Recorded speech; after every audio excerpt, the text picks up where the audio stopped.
Good morning, everyone. Welcome to Happy Friday and Ecom and Beyond with our special guest, Kevin from Thrift Lounge, and you know him, Pittsburgh. What up?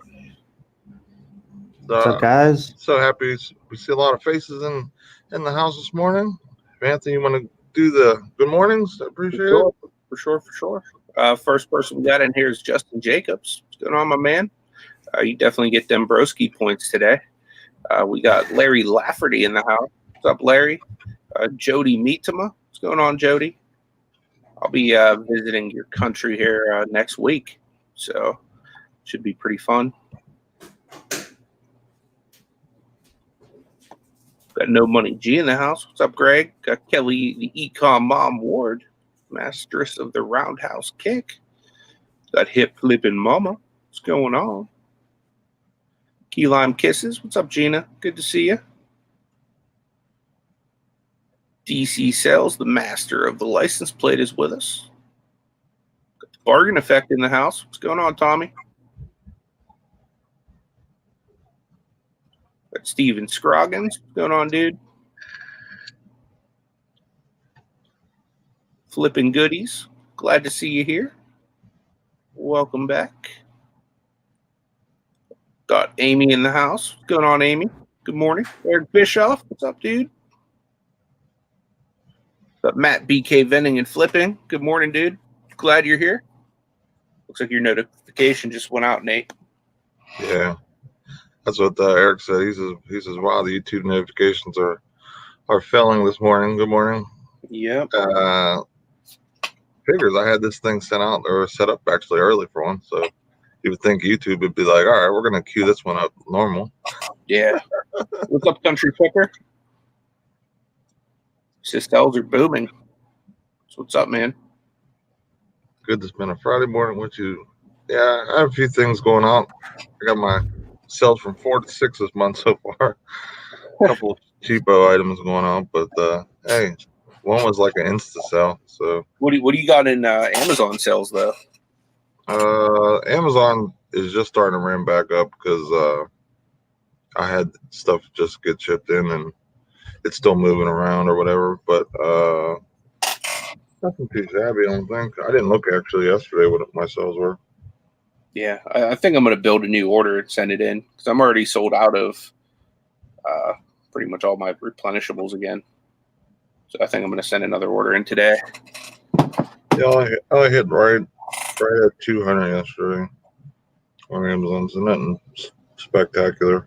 Stuff isn't settled in the warehouse yet, so I'm not getting like the buy box as normal as I would. So it'll come back for sure. So I'm happy to have Kevin on the show. He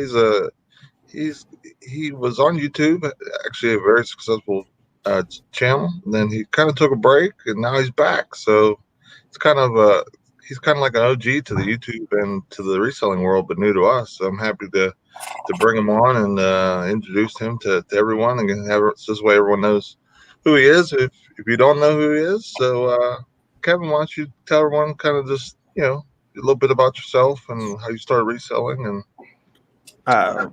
Sure. So I'm Kevin from the Thrifting Lounge. I've been doing this for a long time, and I stopped about 4 years ago. But I'm so glad to be back. And I sell mostly on eBay. I've been doing this for a while, but I don't know. Yeah, the YouTube grind can sometimes take away a lot of time from your business, and it's tough, especially doing content every day like Anthony does. Like he either does like a pre-recorded or a live basically every day, so it's tough. But yeah, I blew myself out a couple of years ago. I was doing a lot of these videos, a lot of these hangouts, and we were such a small community back then, and it seems like coming back now, there's just so many people killing it right now. And so I mean, it's really exciting to be back. It's a great time to be back too, and I'm so happy that everybody's actually gotten back and behind me and supported a lot of me, especially you. Thank you, Nate and Anthony, for putting me up. Oh, no problem, man. We love having people on and get, just getting to know new people and knowing people in our community. So just awesome that that you came back and you're gonna tell your story with us and help. You have a lot of good information. I was in one of your chats with Las Vegas Thrifter. Yep. Shout out And to Tony. and I could tell you had like a lot of knowledge, like about a lot of different things, and so I was like, I definitely gotta get this guy to come on the show, and it's nice to hear talk to someone that did YouTube like 4 or 5 years ago, so the perspective and the changes and the things like that, and just different times now than what they used to. So it's cool to hear different things. Everything's so different now. Like the algorithm is crazy on how they go. It really works against us little people. It's crazy because like what I see consistently in my feed, even though I watch a lot of your guys's, and I should be seeing your videos first, I'm still seeing the bigger YouTube resellers in there first, which to me is like, I could care less if I watch theirs. I like watching your guys' stuff because I like the content you guys put out, because I feel like it's more geared towards the new seller, which and also geared towards what I want to do is right now is turn into full-time again. I used to be full-time on eBay, and I'm just trying to find some content. It's like, hey, listen, what's gonna pop on me? What can I connect to? And I feel like I connect to more people like you than the bigger crowd. And I feel like you guys really appreciate it a lot more. I know I appreciate it a lot more coming back this time. Before, I mean, I left at the worst time. I was literally my YouTube was blowing up, and I burnt myself out and I quit. I was done. It's second time around. I think will probably be a lot funner this time. For sure. And you kind of already have a feel of kind of what to do and what makes you successful and whatnot, and you probably have an idea now of what to kind of avoid burnout wise. Yeah. I was talking to Ronnie from Hearts Pickers a little while back, a couple weeks ago, and I was like, man, before I left, I was averaging $38 a sale. Since I've come back about 8 months ago, but this was back in May, 8 or 9 months ago, I've been able to bring my sales up to $57 a sale. And I said to him, I don't know what I'm doing differently. He says, because you had the stuff before, and now you're picky, and you know what you want, and you know what you're going to sell it for, and you're asking for more prices on it. And I said, yeah. So it's literally like getting back in the saddle of things. It's going to be the same thing for YouTube. And the more, I guess, I put my name out there, the more viewership I have. But the most important thing is I could care less about the views. I care more about, I miss the text message I used to get from everybody. I used to have so many text messages with people like, what do you think about this item? Or I'm trying to do this. What do you think about this? I miss helping people. Yeah. Because that's how this community was built. It was never built off of like, oh, how much money I'm going to make off of YouTube. Because back then, and I still think now, it's very hard to make money on YouTube. It's crazy. So for all of us back then, we all grouped together as a great reseller community because we just wanted to help people out. Another way we help people out was just putting them on videos. Like, I feel like a lot of people that do this are like in shells. They're like, they either have anxiety or they have issues with talking in front of people. But when we urge them to, hey, listen, come on the video, just even if it's a private work and hangout, come on. And then you would see literally how good they were coming along, and they were literally opening up. So we were changing people's lives where they would be able to go out in public and have conversations with people they didn't know. And I thought that was really cool seeing. Yeah, for sure. Yeah, 100%. What's up, Jim and Tara? We got Kent Daigle. What's up, Kent? We got Jennifer Hayes. I think that's everybody. Bill Stoner just subbed to me. Thank you very much. I appreciate you, buddy. That's my co-creator right there, the Thrifting Lounge, Bill Stoner. Oh, Love really? that dude. Oh, yeah. That's awesome. Yep. We go way back. We're actually doing a me, Bill, Wesley Whedon, Callie Picker. Some of you guys still remember the Gilmans. They were huge back in the day. We're all going to be making a reunion video and about next Saturday night. It's hard to get us all together and on the same chat anymore because it's like we're all doing different things, and we all kind of went away. And I know that the Gilmans just recently came back around the same time I did, and they were my mentors for the longest time. I've looked up to them, and a I'll always have their back. Same thing with Rakin. Rakin might be able to come on with us. I've been talking a lot to him. So, I mean, it's just been amazing coming back and trying to bring the whole community back again. The OG YouTubers, I guess they call us now. Yeah. So it's really cool to see. It was funny when I first met you. I went to go sub to you and stuff, and I went to look at your videos, and I seen like ranking from 5 years ago, and I'm looking at him like, is that him? I'm like, oh yeah, that's him. And it's cool to see some of his early stuff, because I mean, like, and that was 5 years ago. So yeah, how people change and how they change their approaches and their thumbnails and all that stuff. So the thing about Rakin is he's a hustler, and he's always killing it. Like any video, if you see that he did, that's how I learned, was watching his videos and the Gilmans before I even jumped on a YouTube video. One day I called up Rakin, he gave me his number. Literally, this is how nice of a guy is. Gave me his number. I was a nobody. I was recently on eBay Radio, and I let him know. I'm like, man, I really would love to do these. He's like, hop on. He's like, you do a video, and I'll come on there and I'll support you. And literally, he took me underneath his wing, and he supported me every way we can. That's awesome. That's awesome. Yeah, for sure. It's nice, like you were saying before too, like, that you start doing this just to help people. And the crazy thing is that, a lot of us, we feel the same way. Like how I started was, I was sitting home and I was hurt from work, and I was like, man, there's got to be something I could do to make some little extra cash, and I was on workman's comp, and I stumbled upon a YouTube video, and next like I'm watching reselling content from all these different people, and then here I am now. So that part of the whole idea of me doing YouTube is to do the same thing and help other people know that, hey, this is out there. You can do this, like, if it's a side hustle, as a full business, is whatever you want to make it, and that's what's great about the reselling business and the community. Like, we're so helpful, and like, people know, like, if they have any questions or problems, I'm always available, and so is Anthony and stuff like that. So we have our Facebook group, and I know you have you have a really big Facebook group that you have set up too. So we're like very similar in that respect. Like, we try to help everyone, and we have things set up so other than not only us, but others can help other people too with certain things too. So I mean, that's what this is all about. Because like I said before, we all don't come in here trying to make money off of YouTube, because we never will. I think my biggest check was $187 off of one video. But I mean, that's nothing. That's not like what you can make on eBay.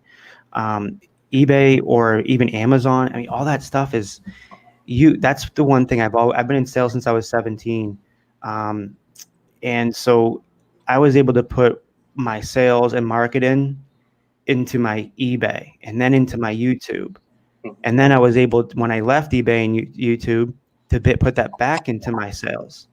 And the last 2 years, I've been the top all-state salesperson for home and auto and life of Eastern Central Florida. So awesome. Yeah, I'm always hustling. And I think when you have everything and then you lose it, it's like you said, where to begin again.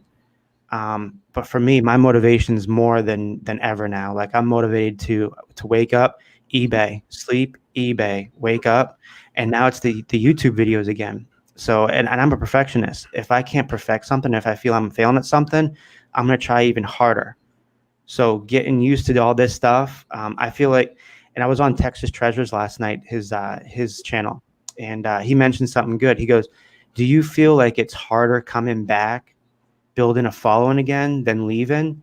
And I said to him, 100%, because my channel was dead for so long that I lost everybody. Like, so now when I make a video, it's not going to pop up the first thing you see unless you've recently subscribed to me. So like all the big YouTube channels I have, they're not going to be able to watch my stuff. And that's unfortunate. So I think that's another way YouTube kind of kills the smaller guy. They bury you into other people's below other people. Mm-hmm.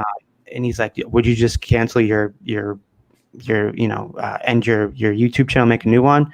And I'm like, no, I just see this as another challenge, unfortunately.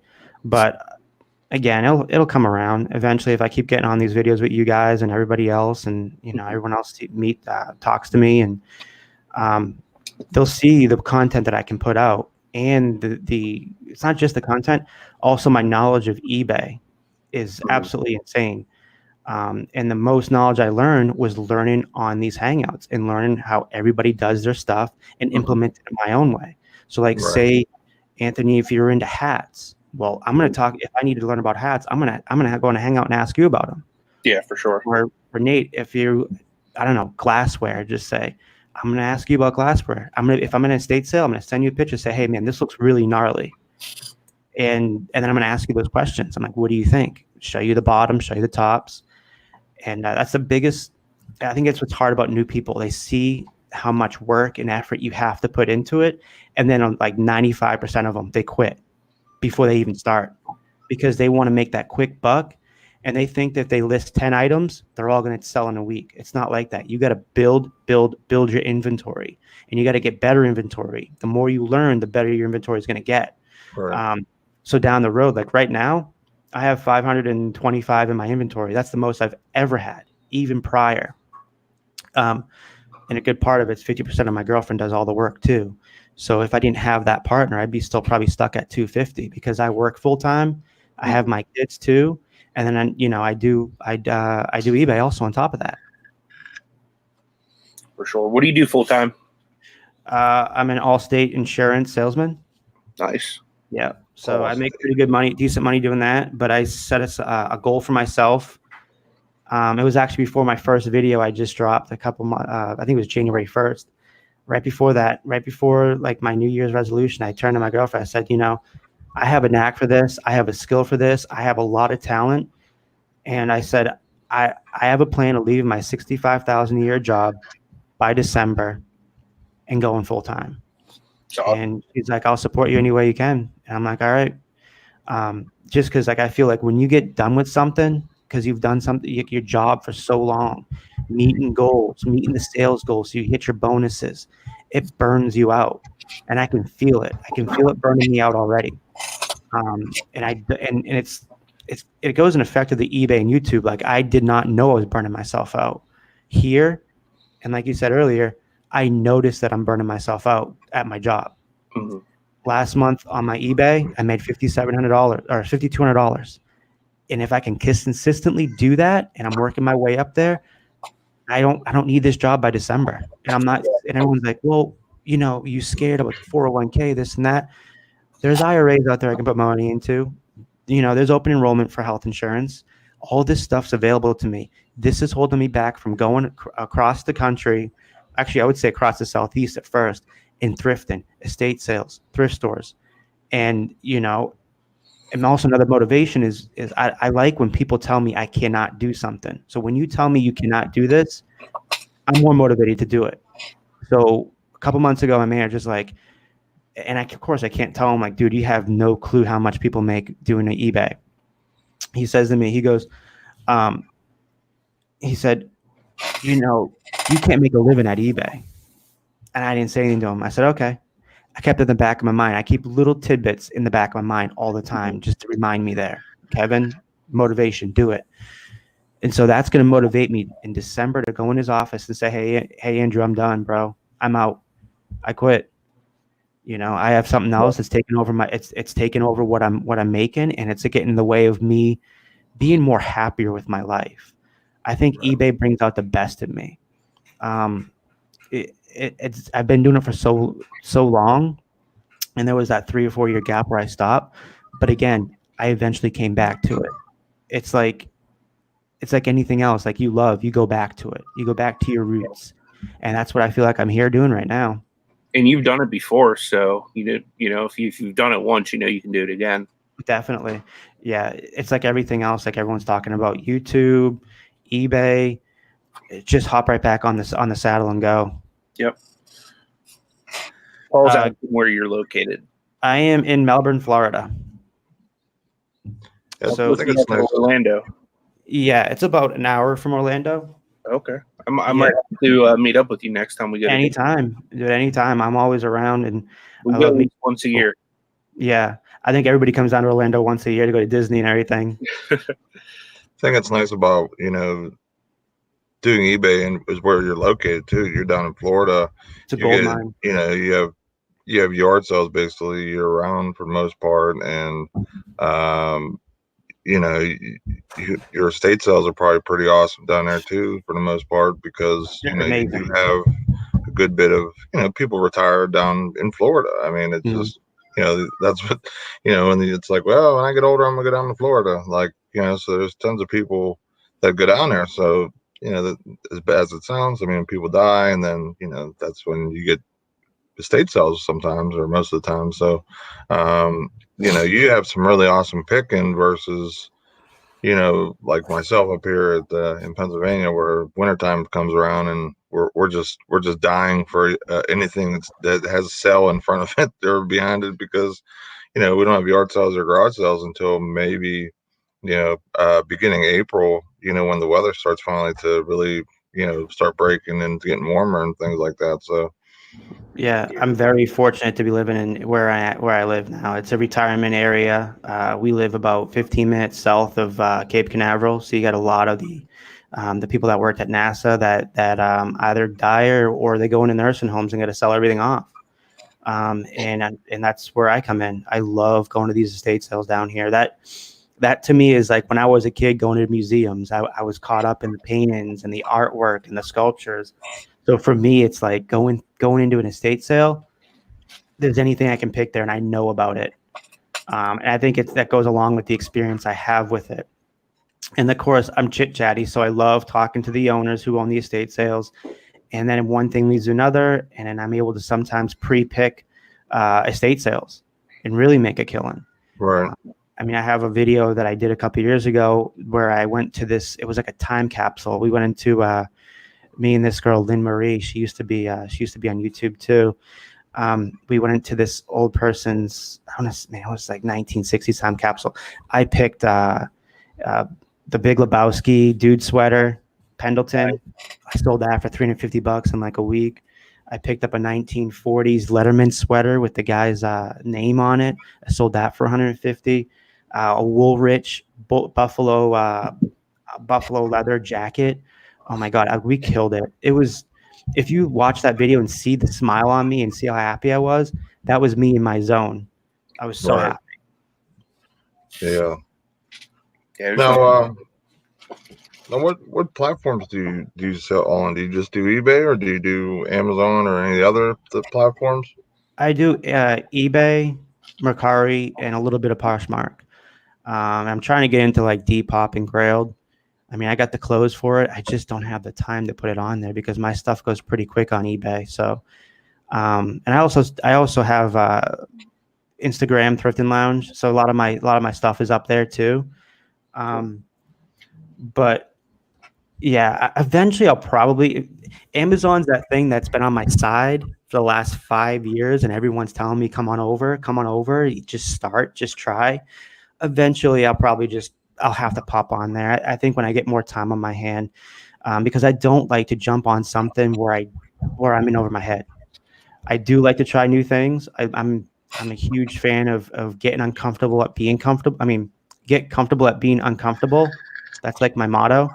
But when money's involved, I'm really tight when it comes to that.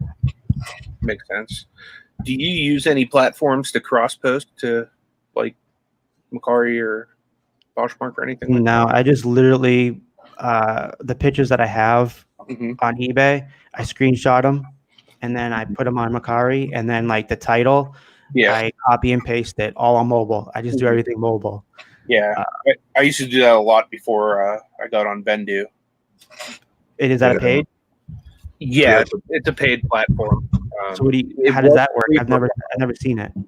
I can share my screen if you. Yeah, definitely. Give them a demo that everyone can see too. Some people might not. If it can make me money and make it quicker for me, I'm all about it. Yeah, I'm not big in the paid subscriptions, and it's something I'm definitely doing next week, just because I have more time next week to be able to really really use it. Oh, flipping goodies! I missed this one. He says going to Orlando tonight for an estate sale tomorrow. come up, man. I have my kids this weekend, and I'm actually home. I was telling Nate, the only reason why I was able to make it today was because my son has the flu, so he was out the whole week. I was out Wednesday, and then now I'm out Friday, or it was Tuesday and Friday. But man, next time Flipping Goodies, hit me up privately on Messenger, Kevin Buccio, Bucchio, and I'll definitely have to hit up at an estate sale. I'm really enjoying your videos, by the way. I'm just logging into this. Yeah. So be a minute. Yeah, I'm just missing the chat and stuff because I'm just talking too much. That's just me. Hey, Georgina. We have What's up, Dave in Georgina? the house. We have Macman. Macman. We have Blue Rhino Liquidations. We have Victoria. Is there anybody else that I might have missed? Jonathan Roseberry. Good morning. Is there anybody else I might have missed? I apologize, but good morning. And I see Really Jody in here. I'm a huge fan of Jody. Jody's awesome. Me and Sonny from Las Vegas Thrift, we do a weekly show. We don't even pick a specific date. We just do a show. A lot of times it's just a pop-up, spur of the moment thing. But I keep telling him we got to get Jody on there, man, and put Jody up there. I like Jody a lot. He's cool. So this is basically the interface with Vendu, Kevin. Yeah. As you can see, this is my inventory. I have 220 items that are cross-posted from different platforms. I'm on a plan where I can do up to 125 a month. So essentially, I just go create listing, and this is how easy it is. I'll just go from eBay, and should load eBay listings. I just want to make sure I'm not cross-posting something that I've posted before. Yeah. So I think this one's new. I just looked at this yesterday. So say I want to send it to Mercari. Just kind of click import, and then it'll bring up all of the general information that I already have on eBay. So I'll go click on Mercari because that's where I want to send it. Yep. Now Mercari only allows 40 characters, so Yeah. I'm going to just kind of trim this down a little bit. And as you see, it's all pretty much there already. This is all optional. Like, so if you want to put in like the whatever, you know what I mean, or brand or whatever, you can. And then you can do like your tags, curio, smartwatch, kids. And category is a little funky on here because it's mainly like, well, I guess I could put this under kids, like accessories. I've noticed with Vendu like that, it's better to do your category after it's posted. Like go back and do it. Yeah. You don't see them all. Shipping goes, you basically just pick like how you want to go about doing that. And you have to do obviously full amounts. So essentially I just save it and list on Mercari, and it's that simple. Like it pulls everything directly out of eBay, and I could send it anywhere I want it to go. Wow, and how much is that a month? The plan I have is, I want to say it's $20 a month, plus I add $5 for the cross-posting feature, because I could just list one item and just send it to all the platforms if I wanted to. You know what I mean? Yeah. But I use it mainly to cross-post the stuff I already have on eBay to other platforms. And as you see, it's listed already. And if I wanted to throw it on Posh, I could then just go over to Posh and do the same thing. Oh, that's pretty cool. I'm definitely going to look into this. Yeah, it's super easy to use. Yeah, for me, it would probably take 4 times longer to do because then you got to snap. I screenshot it, then I got to go into Mercari again and break down that thumbnail and then do everything else. So that's pretty quick, man. That was cool. Here's a couple questions for you, Anthony. Can you link me that? Can you send me a private chat with that?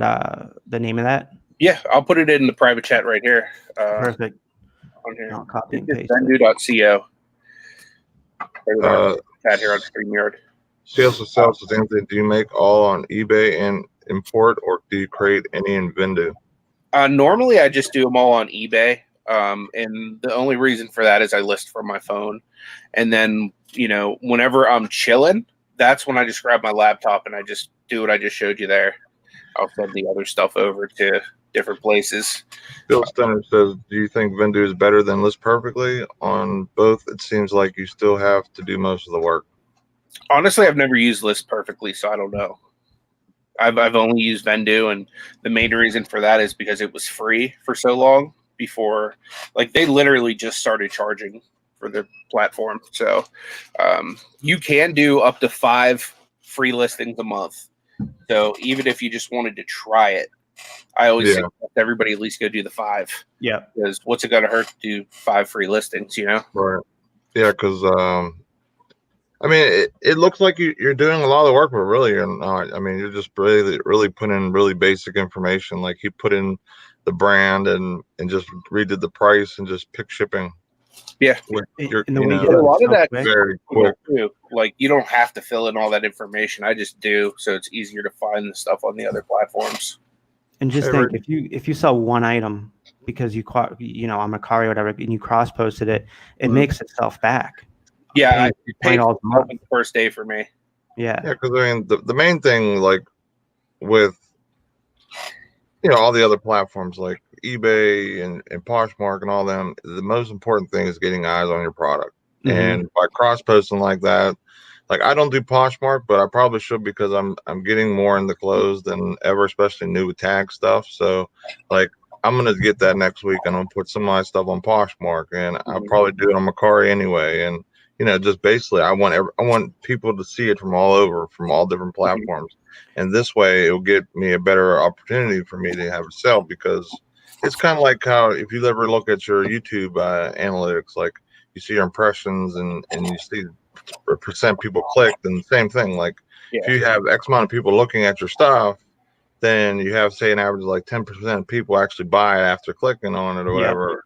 Okay, well, if I cross post all these posts on all these platforms, then I'm getting way more clicks, which will help me get more sales. So it's kind of like that, but that's the best way I look at it to do that or whatever. So yeah, and the one thing I say about Poshmark, like I when I first did Poshmark, I absolutely loved it, and I'm on some Poshmark groups, and a lot of majority ones are like super strict Poshmark, nothing else, and like people are always on there like, oh, my sales aren't working, and I'm always like, listen, cross post, try something else. You got to do something else. You're not going to make a living. The majority of people aren't going to make a living off Poshmark, but you can cross post to eBay and you can make a living on eBay. They don't understand that. They just are so, one set minded. They don't care. It's all about Poshmark. But it's like, dude, you're competing with so many people that buy shares that you unfortunately, a lot of these people don't have a chance at making it big in Poshmark unless you buy those shares. Right. And I'm seeing that more than ever, people buying shares. But it's just so weird to see like how eBay, I've always never been one mind. I always said, yeah, cross post everything, always. Because what happens if one day you wake up and boom, and I'm seeing more than ever, people get suspended from eBay. Now you got to wait 3, 4, how many days from being not suspended. And now you got all your money wrapped up. You can't pay your bills if you're doing it full time.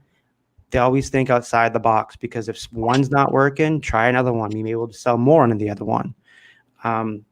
So, I mean, that's another piece of advice I can give. Yeah, because I mean, if you think about it, like for me, I probably do like $1,000 a month on eBay. I can get a little extra, even if it's $200 a month on these other platforms, for spending a little bit of money like that, like $200 in each one, and that easily pays for even if I got like the $20 plan or whatever, I'm gonna make if I spend $400, say 200 on Posh, 200 on Mercari, that's easily paid for, and eventually those items are gonna sell, eventually too, like the other ones. So it's just all gonna help. And not that, and I look at it like this. I like to replenish, and I'm the king at having death piles and replenishing, and more than ever now, I don't really have any death piles anymore. I used to have a garage full of everything. It was just death piled. But with everything like that is that it keeps you to being able to organize better, and I mean, like you said, have everything. So for me, if I had an extra $200, I would do? I'd probably just go down to West Palm Beach and go to American Thrift and spend $200 buying things to resell again. Because for me, I know if you know an area well enough, you know where to go to replenish. And if you don't, think outside the box. And even if you can even, like, my big game's been lately coming back is flip buying things on eBay and Mercari and flipping it right back on eBay and Mercari. And I've had huge success doing it. I don't know if I told you this, but last week, it's in my newest video coming out. I bought a Brioni from Goodwill on eBay in San Francisco. Now, all their stuff, all of them had bids on it, but this one Brioni had no bids. And I'm like, are you kidding me? It's a Brioni. And then I looked closer at the buttons. They had monogram buttons. So I'm like, all right, the one I sold before for $900 a long time ago, which was at the time was my biggest sale. It had monogram buttons and it had side vents, which means it's double vented in the back. So right then I knew it was going to be either custom or worth a lot of money. And I was taking a big chance because the pictures were not good. It looked like maybe they had a couple stains on it, and I think maybe that's why people passed on it. So what I did was I bought it thinking, hey, the least I can make is $80 on the monogram buttons. And I paid $23 including the shipping. So I bought it, came here, and it was beautiful, man. Not one thing wrong with it. Absolutely gorgeous. And I said to my girlfriend, I said, cha-ching, this is going to go quick, and it's going to go for a couple $100 easy. So it took us 2.5 hours to take pictures of it. Why? Because it's a really, really hard blazer to take pictures of, because the pixels on the phone, when you take a picture of it, and I have a really good phone. I have the Note 10 Plus. And so all the pixels, like it's like a navy dark blue. So they all got pixelated together. And I could show you the pictures of it. It just looked like garbage. But I sold it within 3 days and sold it for $205. And that was I call sniping. I love sniping. And that was a snipe from eBay. So someone didn't bid on it because they thought I had something wrong with it. I bought it because I had the experience and I knew exactly what it was, because I've been selling for blazers for so long, and it accounts for probably 40% of my business is blazers and sport jackets and suits, that I knew what I was getting. If there was something wrong with it, I was selling the buttons for like $80, $100. Because those monogram buttons are hard to find, especially with the Brioni, with an expensive brand like that. They are really hard to hard to come by. So like, even if you eBayed Brioni suit buttons or blazer buttons, I guarantee you maybe 1 or 2 of them will pop up, and they're going for a lot of money. So do you find most of that stuff thrifting, or where do you source most of your blazers and suits? I store them in my the closet back in my daughter's room. And then we put the ones that aren't listed yet, we just fold them up. Like, I have them out here in my living room to be photographed. And for me, they're quick. And when you learn a product, you're able to literally copy and paste the list into a new one and then make minimal changes. And you already know what you're going to price it at, because you know what they're going for. And that's when you really become an expert at something, when you already know what you're going to price it before you even check it out at the store. And that's how I do it. So yeah, I just have them stored everywhere. I have the ones that need to be listed out here in my living room, and the ones that are already listed in the closet hanging up, or they're folded. And she just went through, my girlfriend, who does an amazing job. We had so much stuff in my kid's room, my daughter, and we have them this weekend. So she went last night. She didn't get done. She came in the room, fell asleep at like 2 a.m, because she took everything out of that closet, all the boxes, all the electronics that we had to sell, all the stuff from our garage sale haul last weekend. And then she put everything in there, and it looks absolutely amazing. It's awesome. Mom was giving you some high praise. She said, Kevin, you're such an intelligent and informed young man. I can't wait to get to know you better. You're so inspirational. Mama loves you. Thank you. And those are the things I absolutely love. That means the world to me. That means more than, $100 sale, because it knows what I'm doing is reflecting what what I'm doing is reflecting myself. So when I'm doing something positive or motivating somebody, that gives me butterflies in my stomach. That's the best way of putting it. And to me, that shows that what I'm doing is helping people be better and what to look for in any way. And of course, I'm here any way you can. Like if you want to message me, if you have any questions, I am just like you guys. I am always here. I'm never too busy because there's a lot of downtime at work. Kent throws up a good thing. Check out shopgoodwill.com. They have sometimes they'll do lots and single items that you can buy and just snipe right off there too. So the thing with them is their shipping and handling is absolutely ridiculous. Yeah, it is a little high. I started a long time ago. I tried that.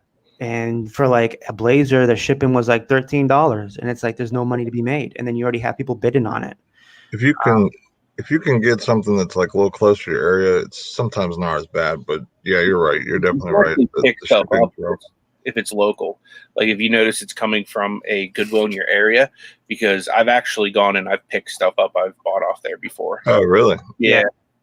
See, most of the stuff I see is always like an Indy or Indianapolis or San Francisco is a lot now. Minnesota or something like that. That's where a lot of the stuff I ever see. But I have seen some stuff in PA, just nothing that I would I didn't know I could pick up either. Before. That'd be like super close to you, Nate. Where's that? North of Sales, over at the bins there. Yeah, I've won stuff and I've actually picked it up at the bin, so it was like a double like good thing for me because I got the item, I didn't have to pay shipping, and I got a trip to the bins out of it. Yeah. What about like how do you set that up? Do you just call them and be like, hey, can I pick us up right at your location, or like? Oh yeah, you can. Yeah, you can do that. Okay. Good to know. Yeah. Little fun fact. Fun fact Friday. Rachel Boyd says, Kevin, have you heard of the Sunrise Swap Shop? Nope, never heard of it. I don't know what that is. Yeah, for sure, Ken. I love sniping in the middle of the night. So I'm always up in the middle of the night, like with like my back and hip pain. So like literally, like I'll stay up for a couple hours because rather than just taking a pill and trying to go back to bed, I'll take my pill and I'll grab my phone and then I'll just start going through all the eBay listings, all the different Shop Goodwill listings, like trying to like snipe anything that's like somewhat decent that's in my wheelhouse. Yeah, and I feel like it's like an art. Everything we do is like an art form. That's how I look at it. So when like you go to pick something, or when you go to list something, or a picture, or whatever, sniping is a huge art form for me, and I'm sure like that's how you feel. So like sometimes, hey man, and I get like that sometimes. Let's see what's selling for Brioni. Go on eBay. I go lowest plus shipping first, and then I have my sniping tool. It's called let's see, I think it's My Eye Bidder. Yeah, My Eye Bidder sniping tool. On the desktop, it's free, but you have to pay on the mobile. That's why I always prepare stuff on the desktop version because it's free. So I go in there and I just set stuff what I think I want to go for, what I can get for it, and I'll go through it. And if it doesn't work, it only works maybe 10-15% of the time, but I'm getting good money. I know what I'm getting. I know what I'm going to sell it for. Never get into a bidding war because it's not going to work out for you if you win. I just want to say good morning to Dumpster Diver Dad, CJ, my guy right there, Scott, and D Flipping Particles. And I don't know if I said good morning to Jenna, but good morning, Jenna. Now, Anthony, do you do this full time? I do, yeah. I do it default as full time. My wife and I started a church in my hometown, and it closed. I don't know, like close to 2 years ago, 2018, I believe it closed. And I used to be a professional wrestler, so for me to like work for anybody but myself is not realistic because like I'm partially disabled from it. So like I can't hold down like a 8-hour shift like on my feet or even sitting in a cubicle. Like throughout the day I'll have to like go lay down. Like whenever I turned off my camera, I ran upstairs to get an ice pack because I'm sore just sitting here right now. So whenever the church closed, I just reverted back to flea markets and eBay because I used to actually be a lister for somebody probably 10 to 12 years ago, just as like a, summer job type thing. You know what I mean? Yeah. I was in between jobs and I needed some kind of an income. And a friend of mine was a full-time eBay reseller, and he did flea markets and stuff like that. So he brought me on as his like lister / errand boy. Yeah. So like, I pretty much knew the ins and out of eBay anyway.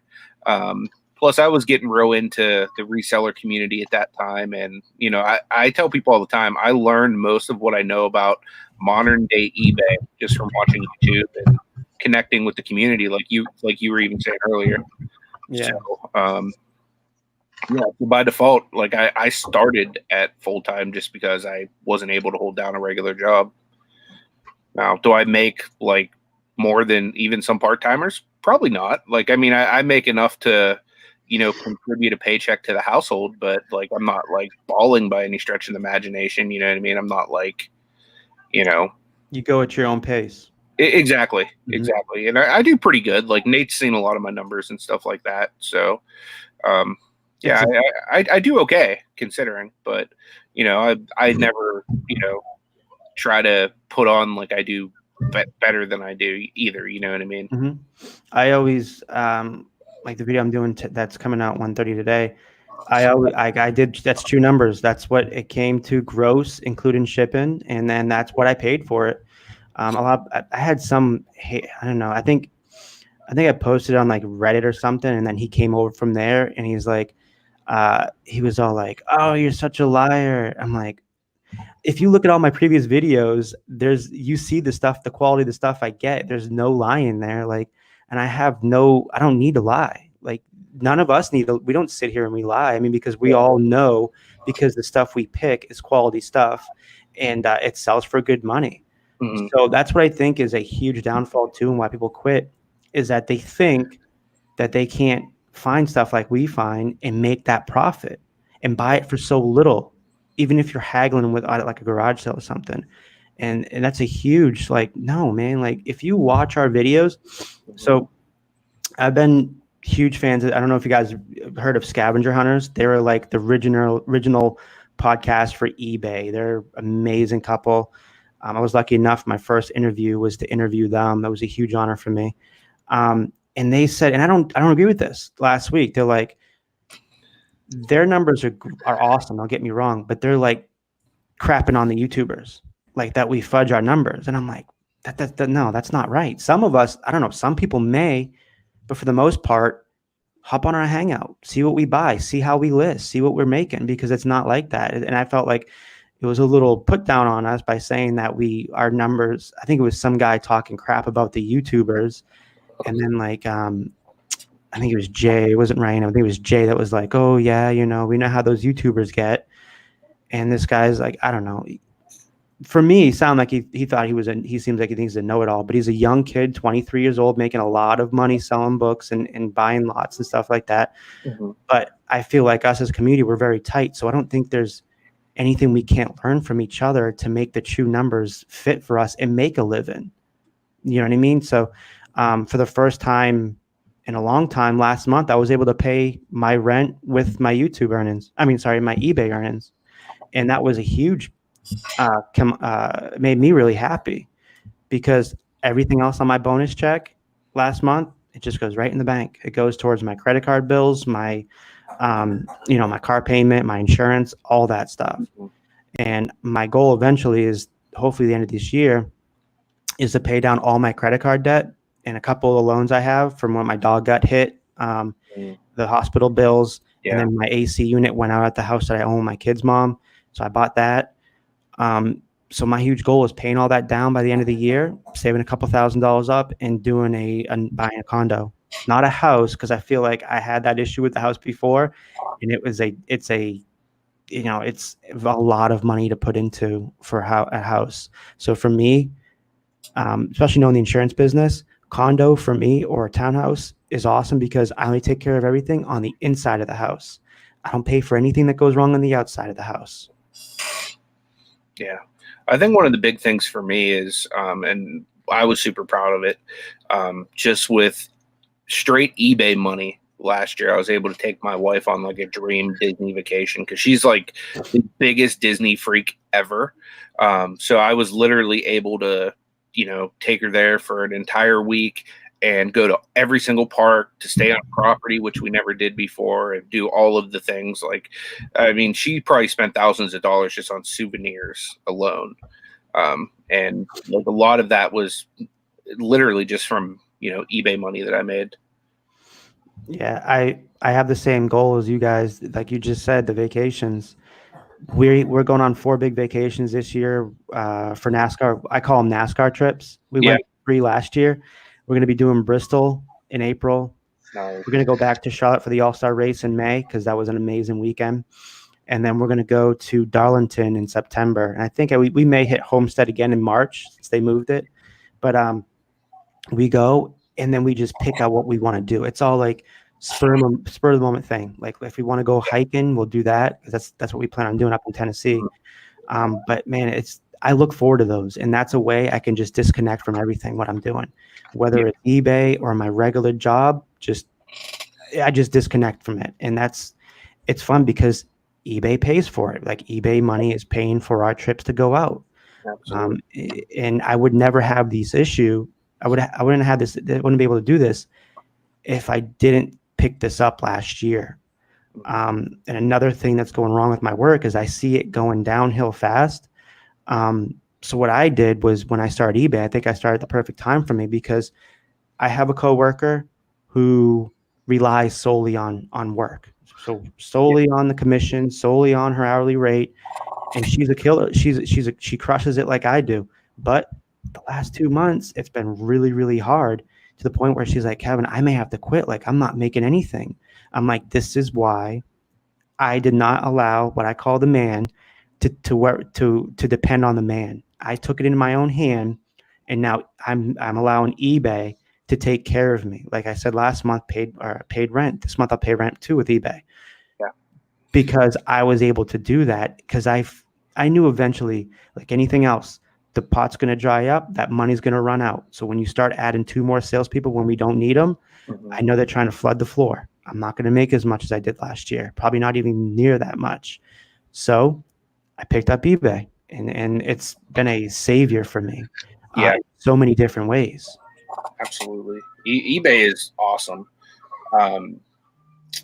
There's a few questions that we missed. First one was Jonathan Roseberry. He was asking what we think of YouTube auctions. I love them. I'm a big fan of watching T Auctions for You. She does them literally every day. And I know we promote her a lot on this channel, but she does auctions really well.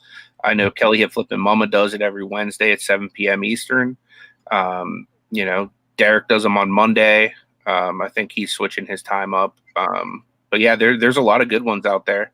I'm going to be doing one with Justin Jacobs within the next couple weeks, probably. So I'll keep you guys posted on that. But yeah, I like them. What do you guys think of them? I like watching the ones from Auctions for You. I don't bid on anything. I just like watching it. I think it's really cool. I think it's a niche that's going to be really hot soon. Yeah. Yeah, I've bought some stuff off of Donatella on there before, and I've made good money off the stuff that she's, the lots that she's put together video game wise and stuff like that. What do you think, Nate? I like them too, from a buyer and a reseller. I mean, you get, we all have death piles. We all have stuff that sometimes is a little hard movers for whatever reason. Maybe it's easier for somebody else or harder for me. So it's a good way to kind of mix, getting rid of some stuff that you don't want to list, or maybe you just you bought and it's like, I don't really want to ship this or whatever. And, give someone a great deal or make a couple bucks, and it's instant, cash flow, there's always a little bit of risk in auctions, but I mean, for the most part, depending on how the bidding goes and who's bidding, you can sometimes make more money than what eBay would even pay for an item. So,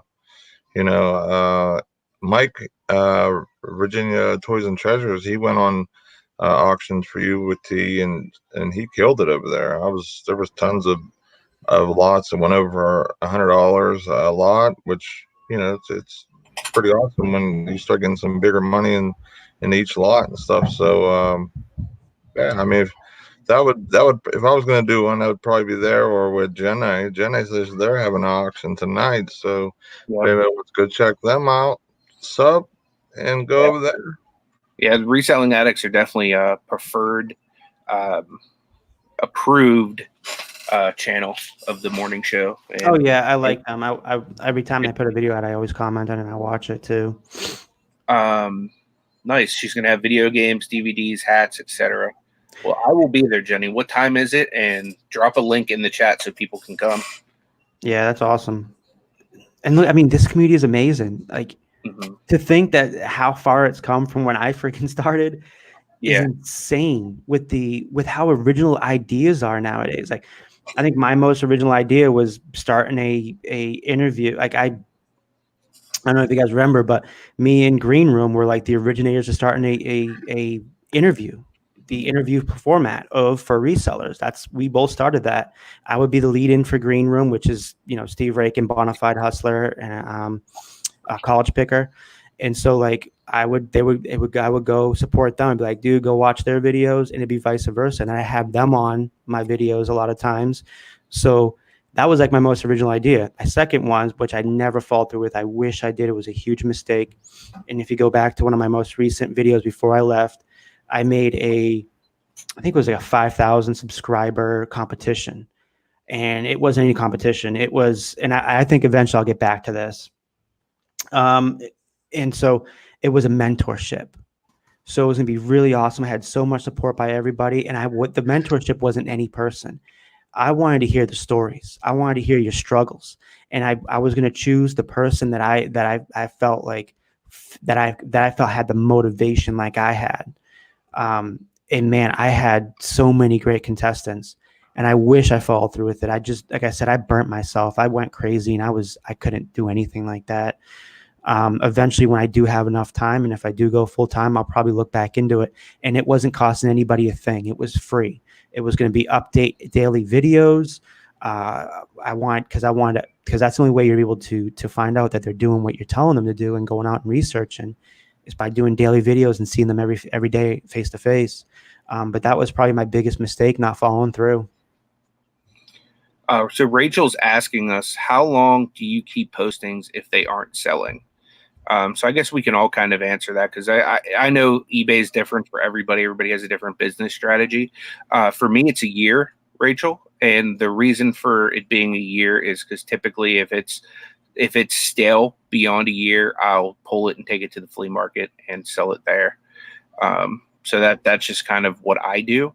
But I mean, what do you guys do as far as, I mean, sometimes I'll even pull it before a year and lot it. If it's like, say I got a whole bunch of video games and I listed them individually and most of them sold, but there's like a bunch of like non-valuable games left, I'll pull them and lot them.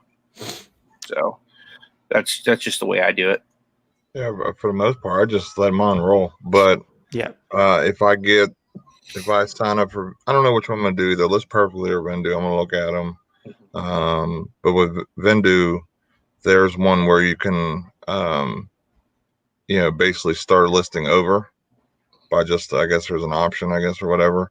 So instead of having the end it so similar, I can basically just let the service do it or whatever you call it. Yeah. And I would do them every 90 days and just relist it and start over. Because then you still get the Google kind of push for the tail end, the 60 days to 90 days. So you're gonna get, or I'm sorry, after 30 days, Google might possibly come in and help. So for 2 months you get that push, but then you kind of restart it, and then because they say that basically having it be a new listing pop up gives it. Sometimes it can get buried and then get pulled back up and like, here, look at me, I'm nice and shiny. So that's kind of like my my new thing I'm gonna start doing. I'm gonna pick one of those next week. I'm gonna look into which one's really better, which for me, but looking from everything so far, Vendu might be, but I have to see if List Perfectly has that option too. If it doesn't, then I'll have to go to Vendu. But yeah, that's my answer. Sorry. Yeah, I think now more than ever, I think I'm gonna hop onto that Vendu. I mean, if you can do that like that, I every 60, 90 days, I do the same thing. I just hit the sell similar, refresh it, I share it, and then that's it.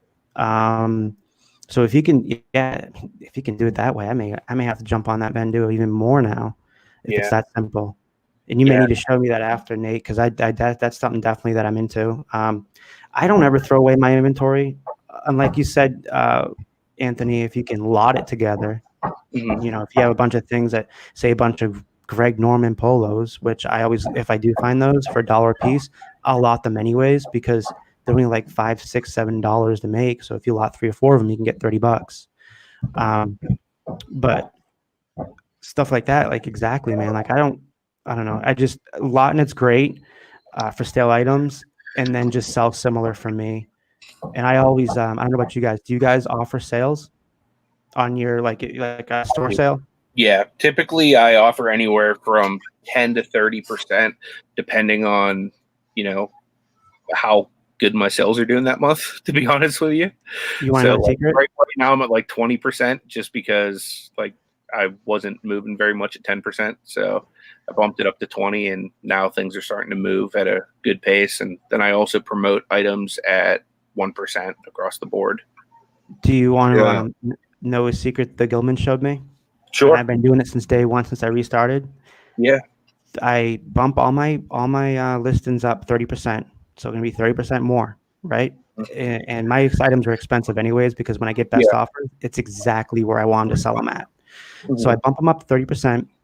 I run a 2-day sale, and after every 2-day, I don't let it run out. Like they let it run out. I don't let it run out. They find some success, and it's different with every person. They find some success by running it out, waiting a day, and sometimes people buy the stuff even after the sales run out, and then restarting it again 2 days. Me, I go 2 days out, 30%. So it's 30% off, and then on the second day, a couple hours before it's going to end, depending on when I can see it, because sometimes I'm so busy at work, I can't. I have to do it first thing in the morning. I'll run them again 2 days. So I'm always constantly running a sale. It brings me up higher in the search rankings, and it also has that. They also get notifications every like I think it's every day or like 24 hours, and then like within the few hours that's going up, Mhm. and then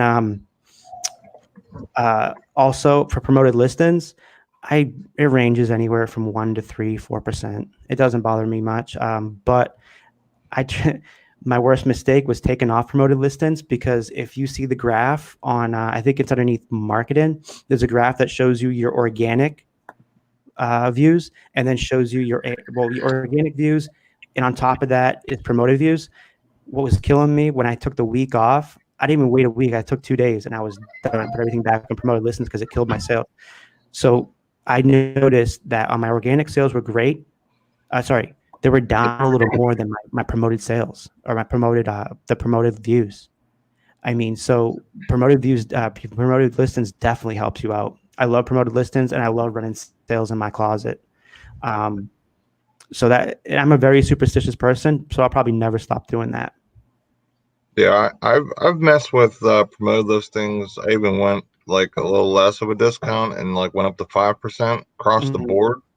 So instead of doing like say 25% off the price and 1% or 1.1% promoted, just because I do 1.1% because a lot of people do 1%. Yeah, just like a little more.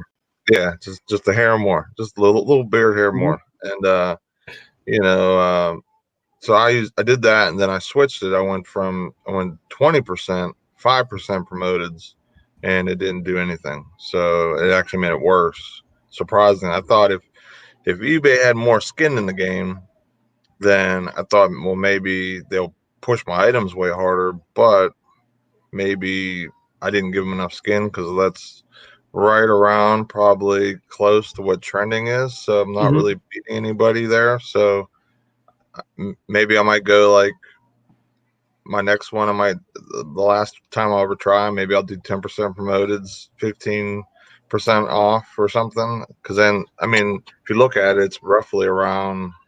It's the same thing as you run a 25% off sale. You know what I mean? So Yeah. it just giving eBay more skin in the game. So that's the only thing I'm gonna try. But I usually do 1.1%, and anywhere from 10% to 25% for the most part. Very rarely will I do 30. I don't think maybe I did 30 for Black Friday, but I do what you said. I keep my normal prices just, you know, basically like Bring a them up. say $25 item. It's either 30 or 32 or something like that, where I'm like, yeah, I'm way too high, and I'm charging shipping. So I bring it, then I do 25%.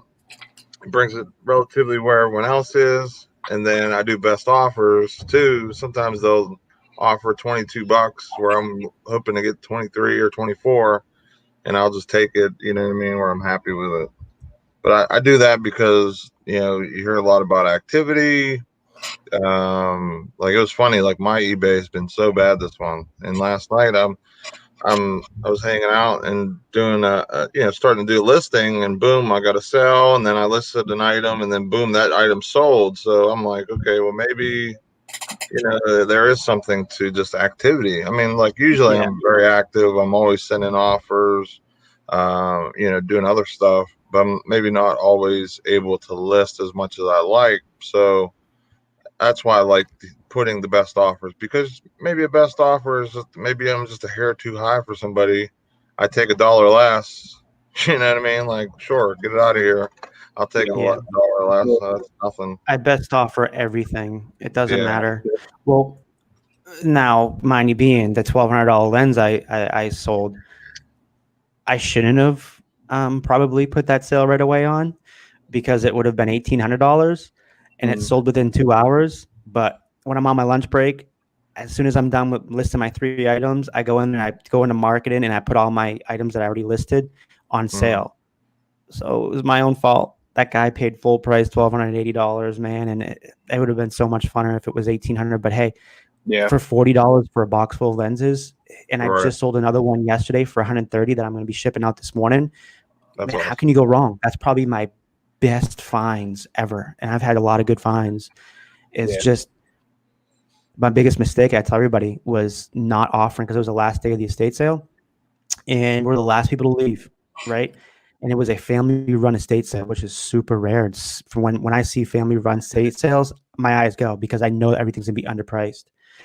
So the last day, there was like 50, 60 lenses still there, a bunch of Kodak, Leica cameras still left, tripods from the 50s, 60s, all this vintage stuff, man. I wish I just say, hey, listen, I'll give you guys, I know you're, I don't know what you guys are going to do with them. I'll give you $100 for everything. I guarantee they would have said yes. That was a huge mistake on my part by not buying the rest of that estate sale out. And also, to go back to like the percentage on promoted listings, I always look at it this way too.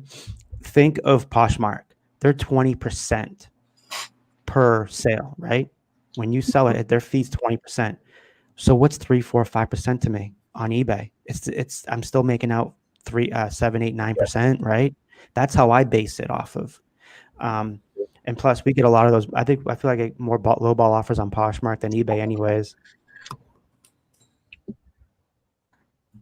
Yeah, that's what I know. Ken always says that a lot of people lowball on Poshmark. Yeah. And with it being 20%, that's tough to take. Yeah. Some of them lowball That's offers. rough. I think was it Jody that had a question for us? I forget. I'm sorry. I keep bulldozing people's Part of it. questions. Let me pull it back up. You answered part of it. It was, you said that your lens was probably one of your most profitable, probably. Oh, definitely. I think, yeah, it's a CP Gores lens. It's from like 1950 or 60. All those lenses I got from that era. And yes, I have pets. I have 2 cats, and whenever my kids come over, every now and then they'll bring their dog, Oreo. She's a Australian Shepherd and a Boston Terrier mix, and she's wild. Yeah, I think Ken has a point. It probably takes time to take effect. Like if you put up an item, right away or whatever, it probably takes a little bit of time for it to kind of sink in and get pushed by eBay. It's not gonna automatically jump up or whatever. But Into Flip It says my store has been dead for 2 weeks. I've been running back-to-back sales, 10% off all week, and I've had several record-breaking number of sales in the last week. That's awesome. My store has been, other than yesterday, I had 4 sales all month, and that's rough. I had 2 yesterday, but they were nothing big. It was 2 small sales. Now, let me ask you this, and this goes to In It to Flip It too. I'll ask you this question. Are you guys consistently listing 4 or 5 items a day? Or do you take breaks like 1 day, 2 days off and don't list? Oh yeah, but Because that's normally what I do, no matter what. Even yeah, through like my hot streaks I'm hitting, you know what I mean? Like I'll list when I'm off. I'm trying to do more at night. Um, it's tough. It's just really tough with my schedule because I work basically as soon as the show's over, I go to work, and then I'm at work till 10. Then I come home, and then you're settling in, you're eating something, and you're getting caught up what I'm missing, catching emails, putting stuff up for the show. So for me, it's tough, but I'm getting more disciplined now that I kind of got my basement situation under control, where I don't have any unwanted guests. Now I can actually go through my totes and sort through like what stuff is listed, what's not, because that was a big part of it. Like I knew I had death pile, but it was scattered in my totes because had everything upstairs. And then I moved down in this big basement I have or whatever. So now I'm able to sort. Like I started sorting through one tote of stuff that was stuff that was listed, one's Mhm. not. Now I can kind of set up how I want.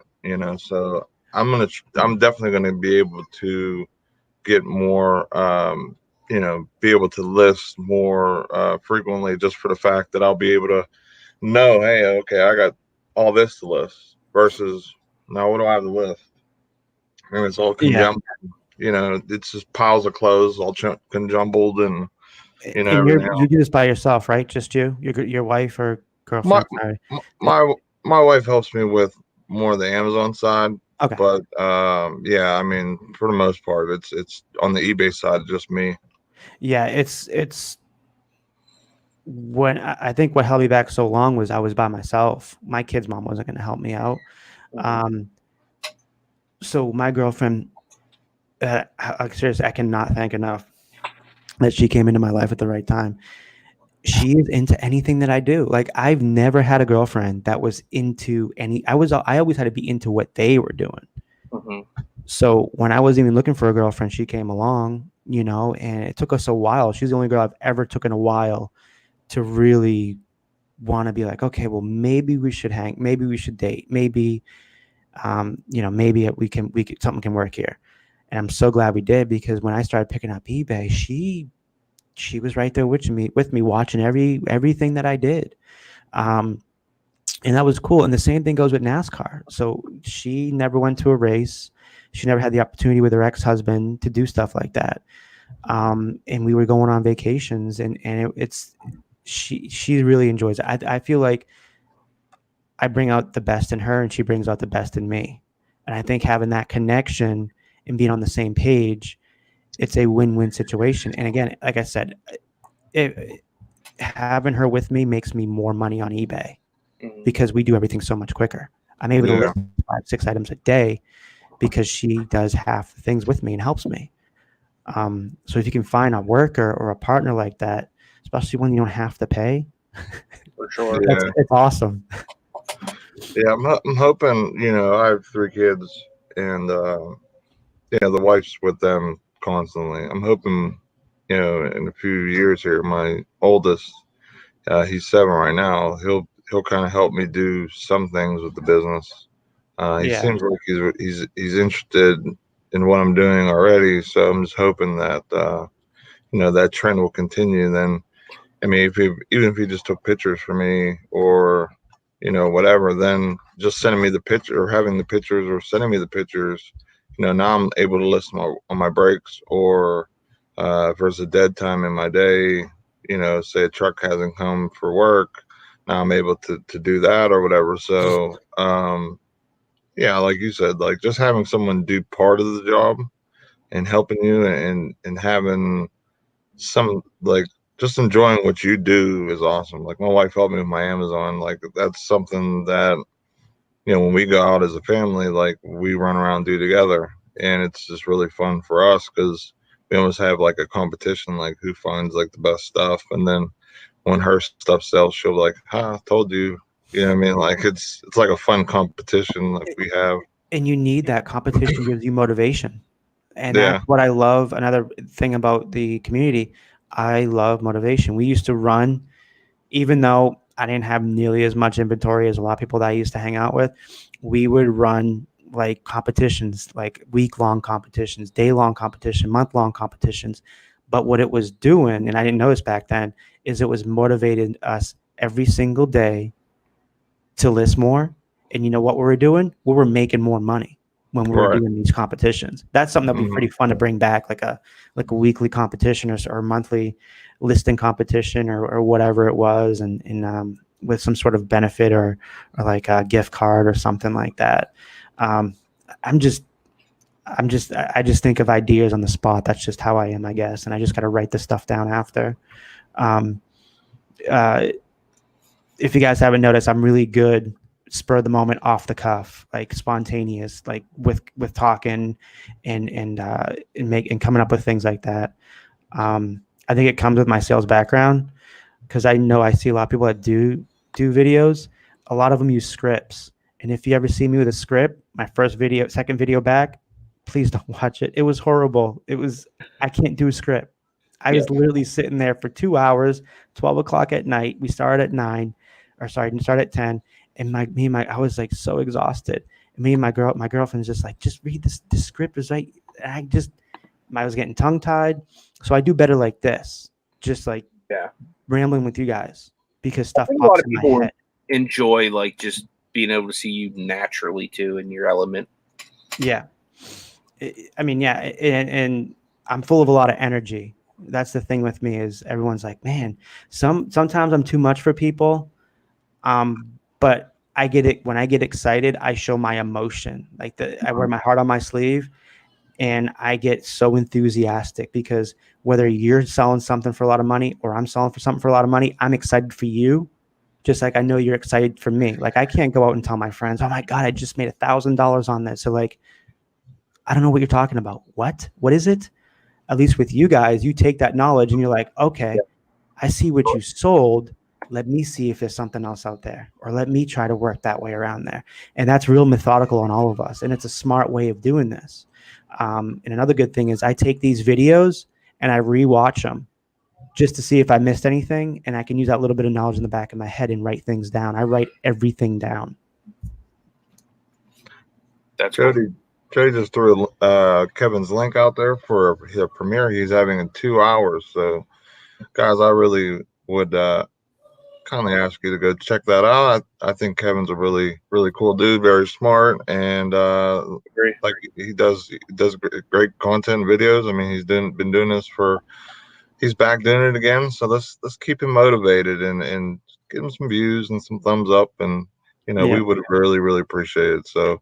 And I got a lot of great content coming out soon. I got I just bought a GoPro. Nice. Quick story. This is probably not going to be quick because none of my stories are ever quick. But no, I bought a Canon M50 because with me, like I'm back in this stuff, so I want to get really good gear. Yeah. Quality sound, quality lighting, everything. I went out, spent $650 on the M50 Canon. It's a mirrorless lens. It's supposed to be really good for vlogging. I didn't even last a week because I felt like what I was getting off my note. If you go and look at the video, it's so nice and crisp, and I was able to use live focus on my phone. On the lens one that I sold, that video, that was from my Note 10. So I literally took the Canon M50 out of the box, tried it once, and was like, "No, I'm done. I'm sending it back." So I sent it back to Amazon. They gave me a full refund, and I bought the new GoPro 8 Black, whatever it is. Yeah. And we went out last weekend and we went to a community yard sale. That's going to be one video. And then another video is going to be, we went to the bins, which I was on here last week and told you guys about. So I'm really excited to shoot that video and pray for my girlfriend because it's a long editing process for her because she edits all my videos. So So she does. That's awesome. Yeah, so I got some really good content coming out, and then we're gonna be doing a blog. I'm gonna be dropping a blog with some of my best brands and stuff to look for, and some of my videos will be up there. And then I mean, we got so much stuff we plan on doing, and it's setting goals. Like for me, like now I'm setting goals. Like, okay, we need to start getting this done, because I like to get sidetracked. A lot of things go on, different things go on in my head. So like now I got to start bringing it back. I have everything written down. So we're going to start going over the blog, because I've never done a blog before. I guess she knows how to do it, but I'm just super excited. And eventually, one mistake I made before I left and I wanted to do was make a podcast. So I got the mic now for it. I spent a lot of money on the mic and a lot of money on this camera. So now we're going to make a podcast too down the road too. So we're just doing a bunch of different things and just trying to be active, because I really enjoy this stuff and I love the questions that people send me. That's awesome. Yeah, I'll definitely be looking forward to watching that. Yeah. Do we have any other questions, or do we have questions? What are your goals now that you're back? Like, what's your goal for your business, and what's your goal for your YouTube? My goal is to, like I said earlier, pay off all my debt, buy a condo at the end of the year, and leave my job and go full time. But the small goals that I set is I still do every single day, 5 or 6 items listed a day, at least 5 or 6. And then my short-term goal with eBay is to just keep scaling up. So like I just hit 5,000. I know it's going to go back down to somewhere a little higher in the 3s because it was ballooned because of the 1,200 lens I sold. Yeah. So it's going to go back down to 4 or 3,800. But consistently keep piling up. I want to be at 1,000 items listed. I'm at 525 right now. 1,000 items listed by the end of the year, and be able to, because when Q4 hits, that's when we start getting slammed. That's when things start getting faster. And then I think another goal is that to, when I do go full time, hiring somebody on to take the pictures, to list items, and I can just go out and thrift. You know, I love Rally Roots. I love the way they have it. They have, I think her name's Callie, that does all their stuff for her. And not only is it helping me, it's helping that person learn so they can go and branch off eventually and make their own money and sell on eBay. And of course, I'll always be there for them to help them. So, I mean, those are some of my long-term goals, and short-term goals. Just consistently, just keep growing, get better items. And I want to move from $57 an item up to where like Ronnie Hart's at, like $60, $70, $80 an item. That's a huge goal for me. And not just do clothes, because everybody knows me as a clothes seller, but I also have so much more knowledge in everything else. The granny square or the Afghan blankets I started out with, which I have a ton and I haven't listed. That's a death pile right there I got to get to. And like antiques, glassware, just anything. Like I immerse myself into items and knowledge, and I like to resell stuff like that, and I get into it. You know, not only am I like buying and reselling, I'm getting into this stuff. Yeah. And, so that's my goals. Nice. Now, how about you guys? What's your goals? As far as eBay, I just want to continue to scale it. I'd like to do double what I did last year. I'd really like to get my Amazon more streamlined. Me and Nate have talked about it a few times, but as far as not having so much to chase items, but to have items come to us like through wholesale accounts and stuff like that. Mm-hmm. So that's the real big thing that I really want to do, is kind of just streamline Amazon, and just continue to be consistent with the cross posting and stuff like that as well. Okay. That's business goals. Now, Nate, do you plan on eventually going full time? I hope so. I really hope so. I mean, I have a really good job just like you do. I've been doing this type of job basically my whole life, but it's the upper management that makes me want to quit. You know what I mean? It's if it was more or less your situation where you're happy, you're smashing your goals and stuff at work, I probably could do that. But like last or yes, what day was it? Wednesday was the first time I actually got a compliment at my job, and I was working there for 2 years. Mm-hmm. I'm not saying I'm the best worker, but like I've always kind of hit my goals of what they expect, what they want, stuff like that. And I mean, that's just kind of the type of people I'm working for. Like they're pretty vicious to work for, so to say the least. So I'm making good money, especially for my area. But like you were saying earlier, it's all about happiness. It's all about quality of life. And I have 3 kids. I want to be around, do everything I can with them, especially while they're young, because the younger years are the most important ones. You know what I mean? It really kind of molds what they can turn into or be at such an early age, because their mind is like a sponge and it sucks up everything. You know what I mean? Like everything you show and you do with them and everything, it's now that is, and it's the most important. So it's that being able to go see and do things with them when they get older, and it's just all that type of stuff. So for me, I hope to go full time, hopefully right around the same time you're talking, like December. Realistically, probably wouldn't happen until, I would say, after the fourth quarter, probably maybe February, because January, February is kind of the rough months of reselling. Even my Amazon's a little bit down, compared to other months, but that's kind of expected. Um, everything kind of takes a little bit of hit until tax season kind of ramps everything back up again, and the holidays start really kicking through and all that type of stuff. So, realistically, that'd probably be the best time, like probably end of February next year. That would probably be my goal. Honestly, I just feel like I just need more cash flow. Amazon's a more cash demanding business compared to eBay and other things. And I mean, like me and Anthony, we've been working on wholesale accounts. I'm getting my first wholesale order today.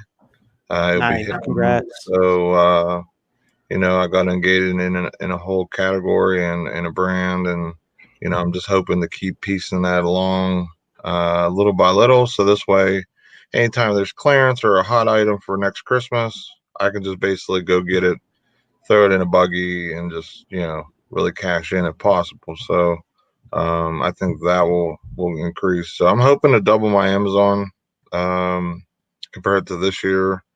I think I was around 60 grand. I think I did last year just on Amazon for my first year, and definitely I want eBay to have a bigger piece too. And I'll be doing more cross posting as well. So it'd be very interesting to see what those other platforms can do, even if they can just kick in a couple $100 a month.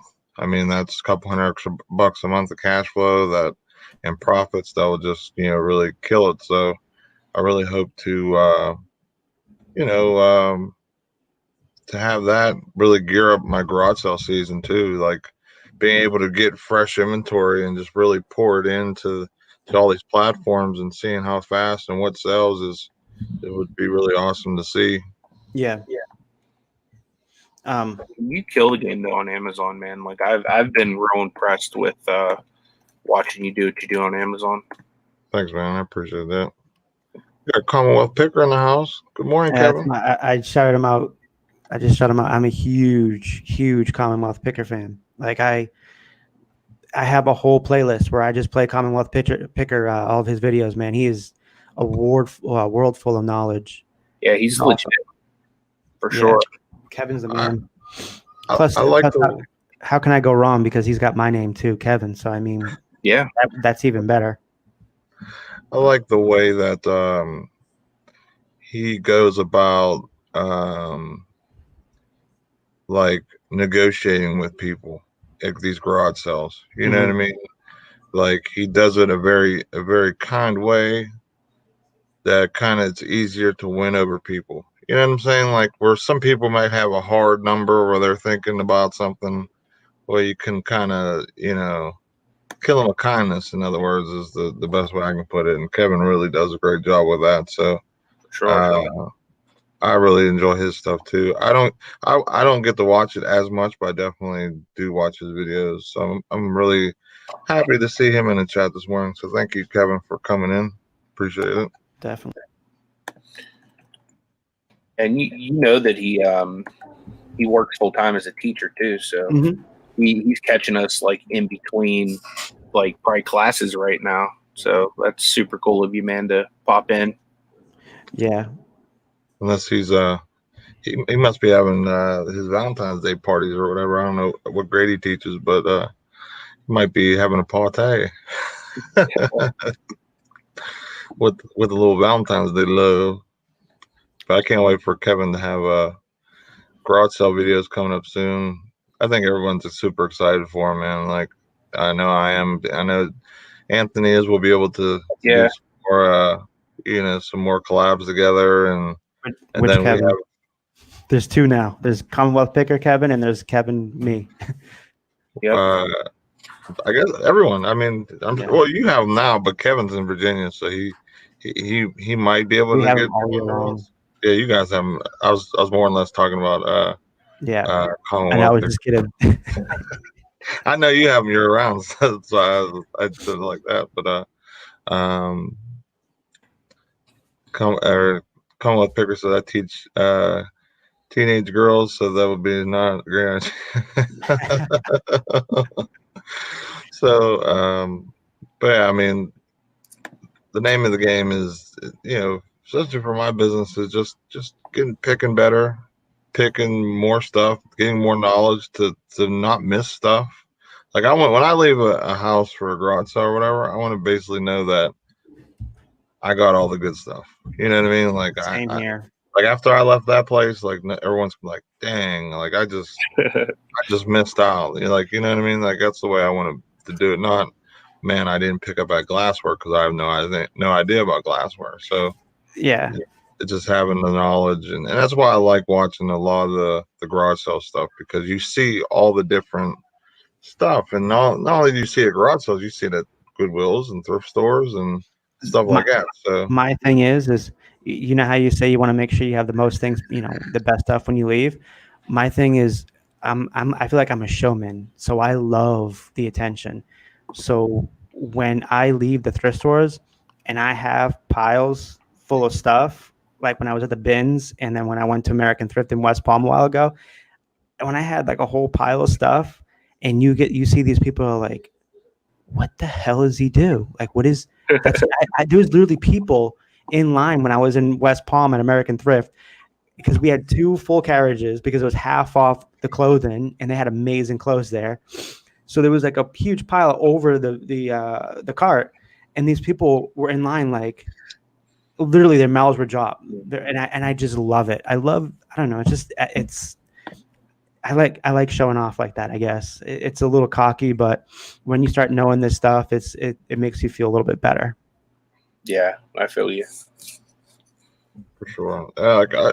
That's the one thing I hope to get my girl to, my wife to really start the thrifting and the garage sales more, because I want her to have her women's perspective come in and kind of pick things that, us guys would just not know anything about. They come with their own knowledge because they buy products that we don't buy, like the women's clothes, the makeups, maybe even some different healthcare products that they don't make anymore that go for crazy money on eBay because they're just new old stock. So just stuff like that the designer stuff, like the designer stuff I know because I just know brands, but maybe something that is just new and that I haven't really figured out, she would know or whatever. So something that, I hope to get her to come with me more when I'm able to go garage selling this year. Yeah. I'm excited. I think last weekend was the first time I went garage sale in about 5 years. I really went away from garage sales back when I used to do this too. And this community yard sale I went to last week really brought a I think being inspired by Cincinnati Picker and Commonwealth Picker, seeing them go out there and Ready Set Resell, big shout out to him. I'm a huge fan of Ready Set Resell, and he's in the middle of blowing up right now. But I love how they go out there, not just negotiating, but the stuff that you see at these yard sales, and it's like inspires you to go back. Well, let's try yard sales again, So I think I'll only do community yard sales. I don't know about I'll look at on my Craigslist.com and look for the yard sales, but I just feel like I only have a certain amount of time to do this, and my time could be well spent if it's not a community yard sale at a thrift store or an estate sale, and so that's just where I'm at right now. But the garage sales are amazing down here, because I live in an expensive, rich area. So across the bridge, we have $1 million homes. When they do the garage sales, they have amazing things. And it's the same thing. When they go to send stuff out and they're done, they send it to these thrift stores. So I'm really lucky to find stuff like this and live around here. So that makes it good. I was just going to say, I've said it a few times on the show, but me and my wife have actually even considered moving to Florida just for the fact that sourcing is amazing down there. You will not be not happy. Oh, wow. You'll be super happy moving down here. You get to do whatever you want all year long. Like if I'm a huge cycling fan, so if I want to go cycle on my bike, and I have plenty of trails down here, and it's a road bike, so I can go anytime during the year, even when it's cold. When it's cold down here, it's like 70 degrees. Yeah. Like right now, what are we in February, and it's like 80 degrees out. I mean, we have the best of everything down here. They always have jobs down here. People are flying down here from the Northeast and from California to move down here, which is it's good in a sense, but not good for us because that kind of raises our taxes and property taxes, and then raises the prices on rent and stuff down here. But I've been here on and off my whole life, between here and Massachusetts. I was born and raised in Mass, and then moved down here on and off my whole life, and then I've been here finally for the last 9 years.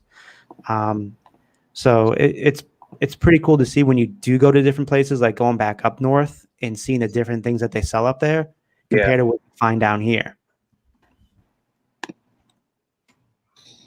What's up, OSP, Old School Picker? Good morning, buddy. Good to see you, my man. Oh, Old School Picker. Yeah, I like him too. There's a lot of these new people. I just watch everybody's videos, and because I have a lot of time in hand at work, so I'm able to play these videos in the background while I'm at work. And because all I do is quote all day and call people, and then when I come home, when I'm listening, I don't even watch TV anymore. I just watch the other YouTubers and have a good time.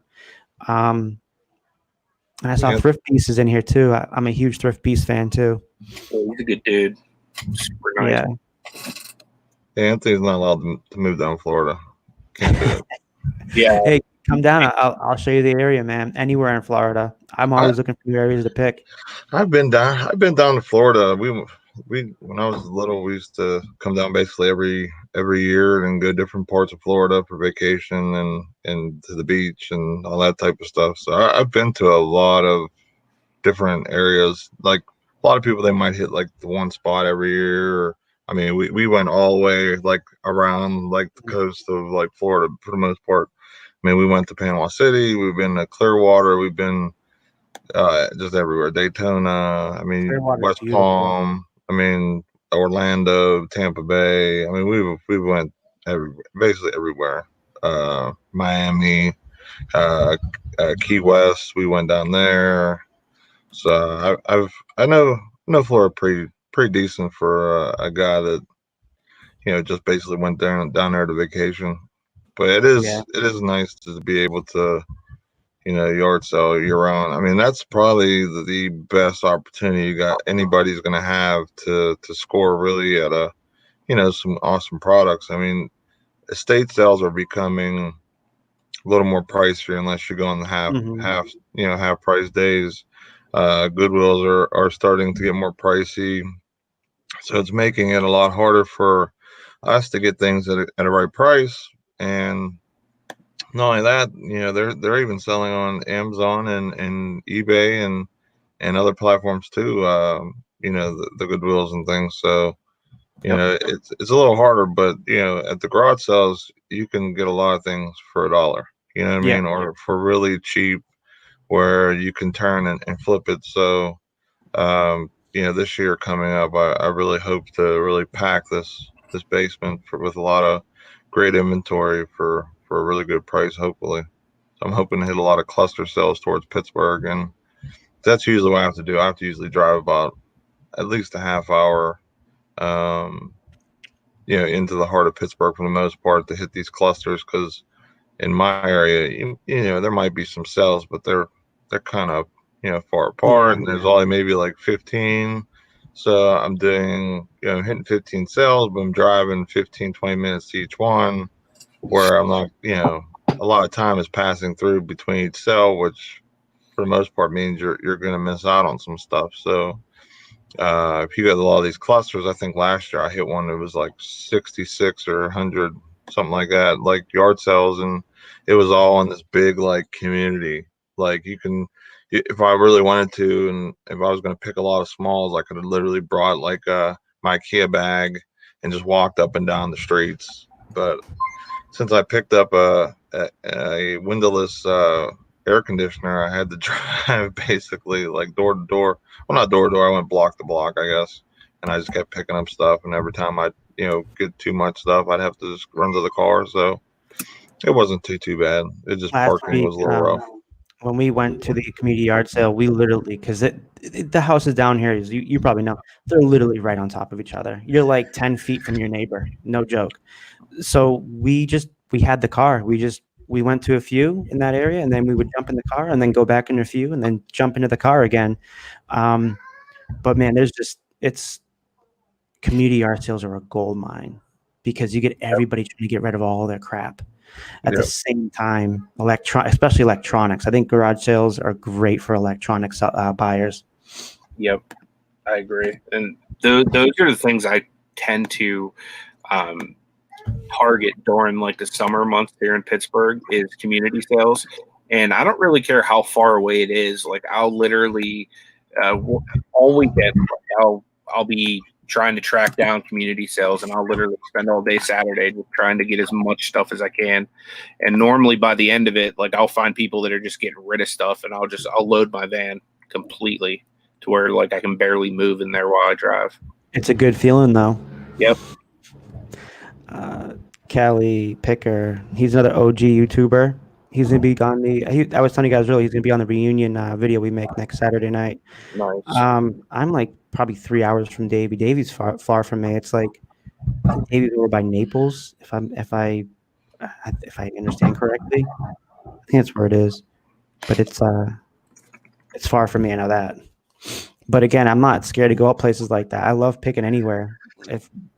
But if I feel like if I gotta go pick out somewhere like that and be like a day or two, I'm gonna get an Airbnb and stay out there because I want to experience, you know, not just picking, but the area. Absolutely. You know, that picking is part of it. Picking's the fun stuff you can do in the morning, and then just hanging out and figuring out what's in that area at nighttime or what to do in that area. That's the other part of it to me. That's one of the things we're doing. We're having a Pittsburgh reseller meetup in April. And one of the things that we have planned is we want to have sourcing opportunities every day where we can go and people can get inventory to pay for their trips.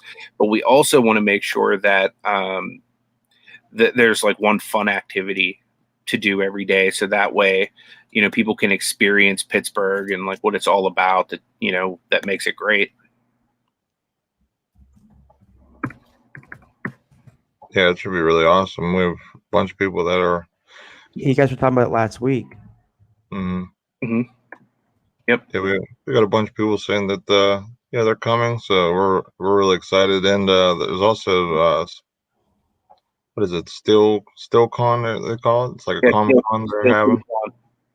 So there's that the day after the big meetup day too. So that should be really cool to go check that out as well.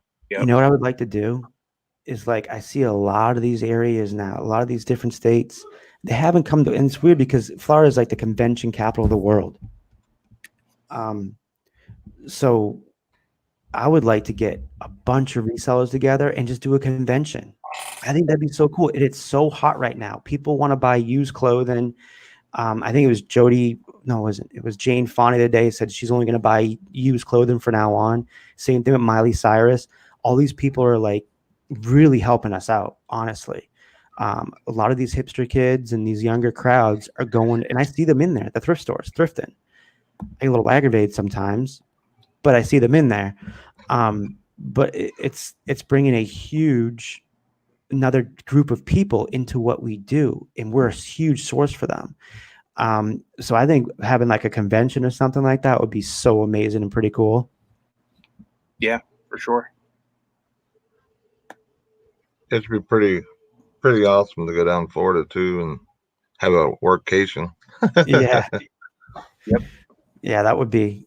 And basically, it's you can. It's hard for you to bring stuff back. You could always drive down here, which I do. I would rather just. I don't like flying. I feel like I get a better experience driving. Just like if I went to you guys up in Pittsburgh, which I probably would eventually come up to because I'd never had a reason to before, which I do now because I know you guys. And I would definitely come and hang out with you guys, and we just go do some thrifting and just hanging out and doing some sightseeing. And I think you guys are doing the zoo, right? Yeah. That's pretty cool. That's different. That's definitely different, but it's fun. Yep, it should definitely be a good time. We're known for our zoo here in Pittsburgh. It's like one of our famous attractions.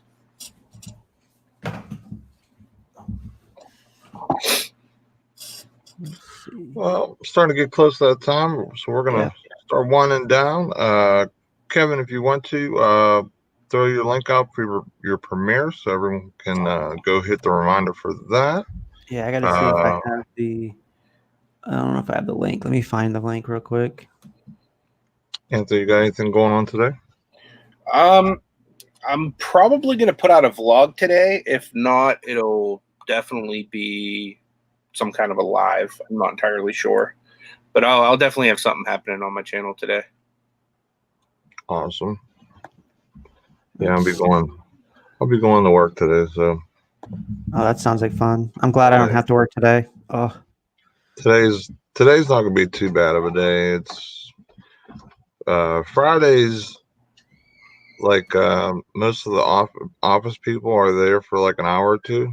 So once they kind of leave, it's just me and my other coworkers, so we can just kind of skate for the most part. Mm-hmm. So it's not too bad of a situation, I guess. But this week, every other week is like it goes from easy week to hard week. So this is our easy week. So hopefully that stays that way. Yeah. And maybe I can get out of work a little bit early today. Maybe I can catch. I doubt I'll be home at 6, but I just sent out the link for the video coming up. I didn't even write new video, whatever. I just put the link up there. Okay. Simply Dana, I guess she's in West Palm area. That's my favorite spot to go is West Palm to source.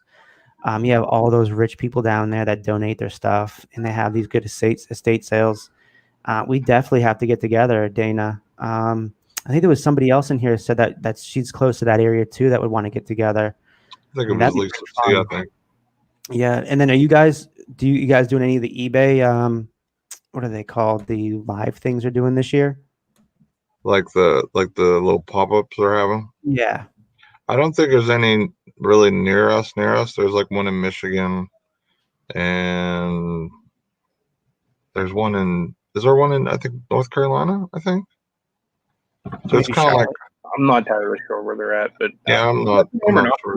Yeah, it really just depends on, cash flow and what I have going on whenever they come up. Yeah, it's kind of bummer they're not doing eBay Open this year. Like this was going to be that first year going to eBay Open. And of course they announced they weren't doing it. So I guess I bring the bad luck. That's just how I am, I guess. But it's like well, Thrifting Lounge is back, so we're not going to do it now. Exactly. Like they don't run away. I used to be a regular on the eBay radio back in the day. They used to always have me come on. That was fun with Griff and I forget her name. I think it was Leanne or something like that. I think it started with an L. But that was so much fun being on there, just hanging out. Okay. But no, they have one down here in Tampa the end of February, the eBay.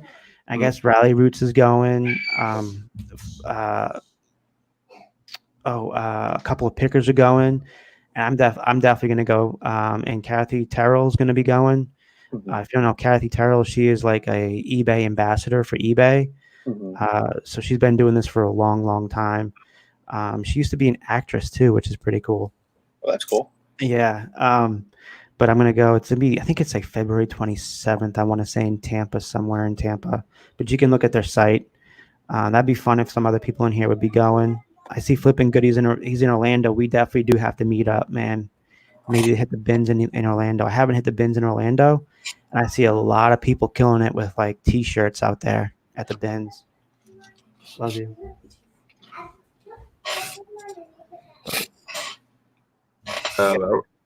Our bins aren't too bad, but I wish I got some of the opportunities. I've seen some other people pull at their bins, man. In some of the bigger cities, man. Yeah, you just see their Instagrams, and it's nuts. Like rap tees, expensive band shirts. I'm like, oh my god, this is crazy. So Right, it's definitely enticing. Wow. Yeah, I was like, wow. Like, I wish I can pull like just one of those items out of the bins one time. Me too. It's so hard to find even around here. Yeah. And if you do find them, they're really expensive. Right. Yeah, it's tough. So I mean, that's one thing we used to get yelled at back in the day was you guys are giving away all the good information. Goodwill's watching. They're definitely watching. They definitely are, unfortunately. Yeah, that might be true. That's why all the prices went up. I mean, they have people. There's a guy I follow now. He just quit doing eBay full time, and Goodwill pays him to source stuff at Goodwill and resell it at their outlets. So now you know that they're taking people like us, paying them to find this stuff that come in donated to them, and to just put it at their outlets in their boutiques, they call it, in their online stores, which is really unfortunate. That hurts right there. Yeah, just picture all the stuff that those people are pulling and keeping out of the stores. Yeah. It's funny because in the video he also says there's still plenty of stuff to go around. I'm saying to myself, yeah, right, not the real good stuff. Right. And because in the videos too, he shows like the stuff that he finds, and it's like we're talking about band tees, rap tees, stuff that sell for expensive money, wrestling shirts. Awesome. Yeah. All right, guys, we're gonna cut it off. Thanks, Kevin, the Thrifting Lounge, for coming to hang out with us. Hopefully, you guys will go check out his premiere, and thank you for everyone who's come check this out this morning. But you never know; you might see more of Kevin with us. Definitely get together a lot more, and gonna get really you on my channel too. Yeah, really motivate him to keep it going, keep it pushing. So I hope everyone has a fantastic Friday. Happy Valentine's Day. Don't forget to buy your loved ones some gifts or flowers or whatever. But we'll see you on Monday on Anthony's channel, 10 Eastern. And have a great day. See you guys.